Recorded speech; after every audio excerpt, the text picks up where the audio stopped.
UCF, Iowa State. These are chaos teams in the Big 12. Either one could easily be interpreted as a dark horse contender for the Big 12 championship. Either one could navigate their schedule to get there. Either one could also go 6-6, 7-5, and I wouldn't sit here and tell you that I'm utterly shocked. The reason they are chaos teams is they have heavy hitters on the schedule. I think both teams are going to have the opportunity to beat someone who is vying for a spot in the conference championship game that might not care for a conference loss at that point in time, but could lose to one of these teams in any way. So let's start with UCF. I love what they have done in the transfer portal this offseason. I like KJ Jefferson. I love Gus Malzahn matched with KJ Jefferson as a quarterback because he gives some Cam Newton vibes. He's not the same level of talent. Few, if any, guys in the history of college football are. But I've always been high on Gus Malzahn as a coach. They had the best adjustment year of any of the G5 move-up teams. Houston, Cincinnati, and BYU all struggled, did not make a bowl game. UCF did. I think UCF is going to be the best of those four again going into this year. And I think UCF is a 7 or an 8 win team pending what happens in the second to last week of the regular season. So New Hampshire, Sam Houston, no problems there. This one, I went back and forth, but I do like TCU. I think TCU is an upper half team in the Big 12 this year. So I think that's a loss week 3 for UCF. They come back home against Colorado. I think that's a win. I think they lose at Florida. That's not a Big 12 loss. I do think they'll drop the game. I know Florida is not going to have a great record this year, but Florida is actually a pretty darn good team. If UCF wins that game, look out. Look out. That'd be a statement win for Gus Malzahn and the Knights. Cincy, W. That game's at home.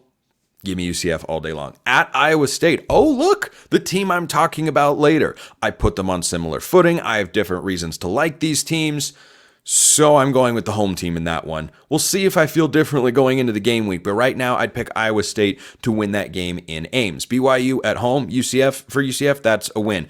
Arizona, this is an interesting one. They can win this game.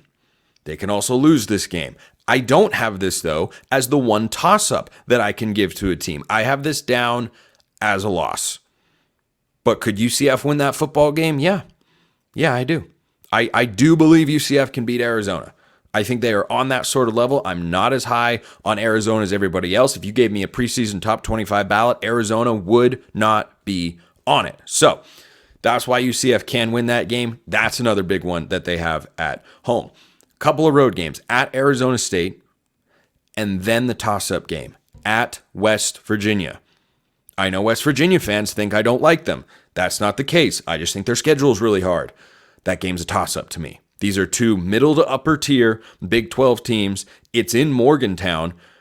I don't fully trust West Virginia. I have a stronger inclination, frankly, to trust UCF than I do West Virginia because I've seen a lot of Neil Brown-led West Virginia teams, and yep, they have a solid core and a coach who was going to be fired until he shocked the entire conference last year. Is that sustainable? We'll see.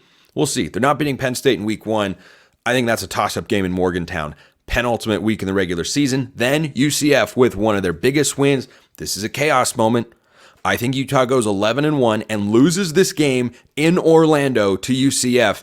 And guess what? If I'm wrong and Utah goes 10-2 instead and both of their losses are in conference play, let's say they lose to an Arizona or a Kansas State or somebody else because this conference is going to be so wildly entertaining and up for grabs, that could keep Utah out of the Big 12 championship game. Chaos team. UCF, 8-4 or 7-5. We'll see how I feel about the West Virginia game and, frankly, the Arizona game going into it. Iowa State, I think, has a higher floor because I think their schedule is much more manageable than UCF's. 9-3. I've got the Cyclones at 9-3. North Dakota, that's a win. At Iowa, I think between that and at West Virginia, they split those games. I've said Iowa and Iowa State is a toss-up before. It probably is. It's a sub 3-point spread. It's at Iowa, but I think I like Iowa State a little bit more. It's just, can they go on the road and win that game? They've lost 7 of 8. We'll see if they can turn the tide. Arkansas State at home, win. Houston is going 1-11 this year. That's going to be a win. Baylor at home, I'm not wild about the Bears. Like their OC, don't know about DeQuan Finn at quarterback. We shall find out. That's a win. West Virginia, I think, we'll see. UCF at home, already said earlier, that's a win. Then comes the important stretch. If Iowa State wants to get to the Big 12 championship game, if they want to be more than just a chaos team and they want to play for the Big 12 championship game and fulfill Josh Pate's prophecy about the Cyclones, they have to win both these games. You heard what I said. They don't need to win one of Texas Tech at home or at Kansas. I think they're winning both. And who's my Big 12 championship game pick? Oh, yeah, that's right. It's Utah against Kansas. I think that's the only Big 12 game that Kansas loses on the year. Or excuse me, I think they lose 2 games on the year, and I think that is one of them. And Iowa State, they could find their way into that mix. I've got Iowa and West Virginia as a split. I think they win one, lose one, go either way, close, sub-touchdown games. If they end up losing the West Virginia game, then I think Iowa State is out of the Big 12 championship picture because they will have 3 conference losses.